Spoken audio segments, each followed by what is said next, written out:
மனிதருக்கு நிம்மதி உண்டாகுவதாக, தேவனுடைய இரக்கங்கள் அதிகமாவதாக. தேவன் என்ன சொல்கிறாங்கன்னா, நீதிமொழிகள் 21:31, குதிரை யுத்த நாளுக்கு ஆயத்தமாக்கப்படும், ஜெயமோ கர்த்தரால் வரும். நீங்கள் ஆயத்தமாக இருங்க. என்ன வச்சுருக்கீங்களோ அதை வச்சு நீங்கள் ரெடியாக இருங்க. நீங்கள் என்ன செய்யணுமோ அதை செய்து ஆயத்தமாக இருங்க. மிச்சத்தை தேவன் பார்த்து பாருங்க. நம்ம தமிழ் இலக்கியங்களில் இந்த பெண்களை பற்றி சொல்லும்போது அவங்க கையில் இருக்கிற முறம், அந்த முறத்தை வச்சு புளியை துரத்துவாங்களாம். புளி வந்தால் முறத்தை வச்சு கையில் இருக்கிறத வச்சு துரத்துவாங்களாம். உங்கள் கையில் என்ன இருக்குதோ அதை வச்சுட்டு ரெடியாக இருங்குங்க, அவ்வளோதான். மற்றது தேவன் ஜெயமோ கர்த்தரால் வரும். வெற்றியை கர்த்தர் கொண்டு கொடுத்துருவார். எவ்வளோ முடியுமோ அவ்வளோ செய்து ஆயத்தமாக இருங்க, ரெடியாக இருங்க. மிச்சத்தை தேவன் பார்த்துப்பார். கொஞ்சம் தான் நகை வச்சுருக்கேன், கொஞ்சம் தான் பணம் வச்சுருக்கேன், எப்படி கல்யாணத்தை பண்ணுறது, எப்படி மாப்பிள்ளை தேடுறது, எப்படி பொண்ணு தேடுறது, எல்லாம் தேவன் பார்த்துப்பார். என்ன வச்சுருக்கீங்களோ அதை வச்சு ரெடியாக இருங்க. ஆயத்தமாக இருந்து என்ன செய்யணுமோ செய்யுங்க.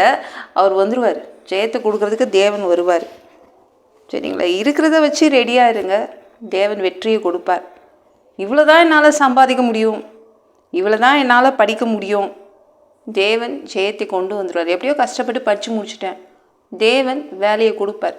அதுக்கேற்ற மாதிரி அவர் ஜெயத்தை கொண்டு வந்துடுவார். நமக்கு திராணிக்கு ஏற்ற அளவு நம்ம செய்தால் போதும். தேவன் என்றைக்குமே நீ இந்த அளவு வா, அந்த அளவுக்கு வா அப்படின்னு அவர் ஒரு வரைமுறை கொடுக்கல. உங்களுக்கு இருக்கிறத வச்சு ஆயத்தமாக இருங்க, அவ்வளோதான். தேவனை இவ்வளோதான் வச்சுருக்கேன், அவ்வளோதான் வச்சுருக்கேன். மிச்சத்தை அவர் செய்வார். ஜெயத்தை அவர் கொடுத்துருவார். வெற்றியை அவர் கொண்டு வந்துடுவார். எவ்வளோ கற்றுக்கணுமோ கற்றுக்கோங்க, எவ்வளோ ட்ரெயின் எடுத்து பண்ணிக்கணுமோ உங்களை ட்ரெயின் பண்ணிக்கோங்க, பயிற்சி எடுத்துக்கணுமோ பயிற்சி எடுத்துக்கோங்க.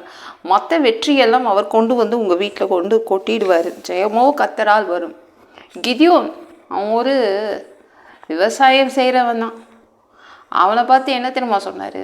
நீ போர்க்காலத்துக்கு போகணும், ஒரு எக்காலத்தை எடுத்துக்கோ, ஒரு பானையை எடுத்துக்கோ, ஒரு தீவட்டியை எடுத்துக்கோ, இந்த 3 எடுத்துக்கோ, 300 பேரை கூப்பிட்டுக்கோ, 300 பேர் கூப்பிட்டுட்டு போர்க்காலத்துக்கு போ, அங்கே ரெடியாகி வா அப்படின்னு சொன்னார். அவனும் தைரியமாக தேவனை நம்பி ஒரு யுத்தத்துக்கு போகிறான் பாருங்களேன். தைரியமாக இத்தனையும் ஆயத்தமாக்கி கொண்டு போகிறான். அதாவது தேவனை நம்பி ஆயத்தமாக இருங்க. அவன் தேவனை நம்பி ஆயத்தமாகி போயிட்டான். போர்க்காலத்தில் போய் நின்றுட்டான். தேவனும் சொன்னபடி அங்கே வந்தார், வெற்றியை கொடுத்தார். அவ்வளோதான் நம்ம தேவன். என்ன வச்சுருக்கீங்களோ ரெடியாக இருங்க, தேவன் பார்த்து பாருங்க. இவ்வளோதான் இருக்குது, இவ்வளோதான் இருக்குது, போதும், அது போதும். தேவன் மிச்சத்தை அவர் பார்த்துப்பார். அவர் வெற்றியாய் உங்களுடைய வாழ்க்கையை நடத்துவதற்கு உதவி செய்வார். வெற்றியாய் உங்கள் குடும்பத்தை நடத்த உதவி செய்வார்.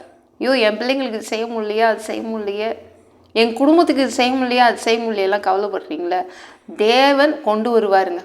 என்ன இருக்குதோ அதை வச்சு ஆயத்தமாகி, தேவனே நான் ரெடியாக இருக்கேன் இப்படி சொல்லிக்கோங்க. தேவனே நான் ரெடியாக இருக்கேன், நீங்கள் வாங்க, ஜெயமாய் மாற்றி கொடுங்க. அவர் மாற்றி கொடுப்பார். வெற்றியாய் அவர் உங்களுக்கு எல்லாவற்றையும் மாற்றி தருவார். ஜெயமோ கர்த்தரால் வரும். இந்த வீடியோ பிடிச்சிருந்துச்சுன்னா மற்றவங்களுக்கு ஷேர் பண்ண மறக்காதீங்க.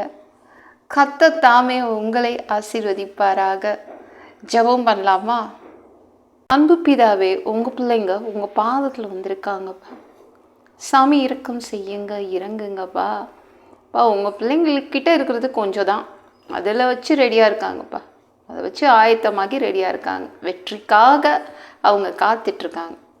நீங்கள் உங்கள் பிள்ளைங்களுக்கு வெற்றியை கொண்டு வருவீங்க. ஜெயமோ கர்த்தரால் வரும். எல்லா பொல்லாத பிசாசுகள், ஏவல்கள், மந்திரங்கள், தற்கொலை ஆவிகள், பயத்தின் ஆவிகள், பலவீனப்படுத்துகின்ற ஆவிகள் எல்லாம் இயேசு என்ற பெயரினை கொண்டு துரத்துகிறேன். ஓடிப்போ.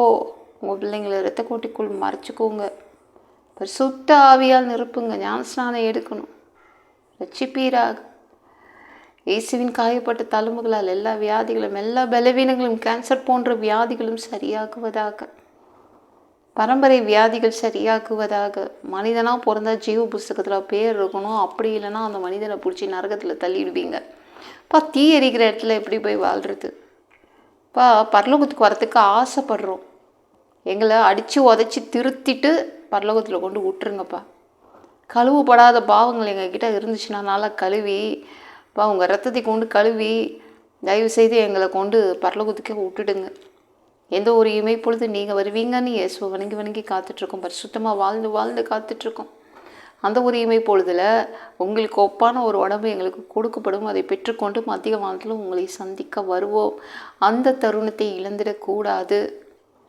ஒரு மனிதனால் பரிசுத்தமாய் வாழ்வது ரொம்ப அது கூடாத விஷயம். அதற்கு கூட உங்கள் உதவி கேட்டு தான் வந்து நிற்கிறோம். 7 வருடம் அந்தி கிறிஸ்து ஆட்சியில் விட்டுட்டு போயிடாதீங்க. பிசாசு நடத்தும் ஆட்சியில் விட்டுட்டு போயிடாதீங்கப்பா. 3வது தடவை கூட இந்த பூமிக்கு வருவீங்க. ஆட்சி செய்வதற்காக வருவீங்க. 1000 வருடம் இந்த பூமியை ஆட்சி செய்வீங்க. சாமி, அந்த பொற்காலத்தை பார்க்க ஆசைப்படுறோம். எல்லாவற்றையும் ஒப்பு கொடுக்குறேன். இயேசு மூலம் ஜெபம் கேளும் பிதாவே. ஆமென். நாளைக்கு பார்க்கலாம்.